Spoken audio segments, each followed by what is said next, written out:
cukup mulia nang gerau tanya. Nyom-nyom datang bak nang muda Aceh anu. Kenapa Aceh ini dinamakan Tanah Rincung? Pakan Acehnya gubunan Tanah Rincung. Pakan tanah manang gerau lehan Tanah Rincung. Karena gegelang rincung li Syekh Ibnu Battutah dua boh lang genong selawah mak.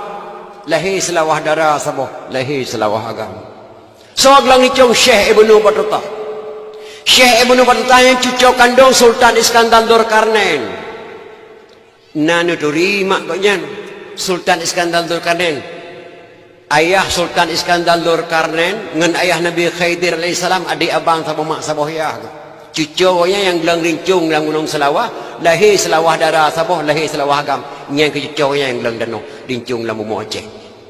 Masa Nabi Musa alaihissalam. Tempat tinggal kalian di Pulau Ruja. Pulau Ruja, Pulau Aceh.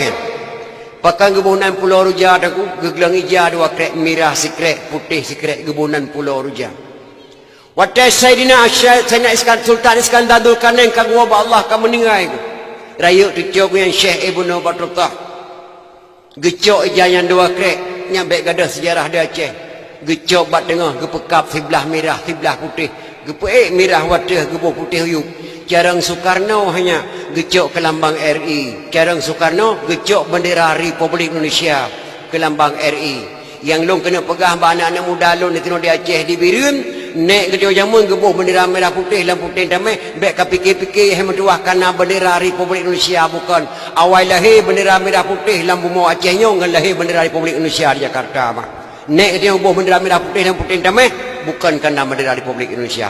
Awal lahir di sini di Aceh dengan di Jakarta nyanduk hebat Aceh. Sampai ke Karang Nadam ni ulama Aceh mungkin dia mententingan nama. Allahu Allahu Allah Allahu Rahman.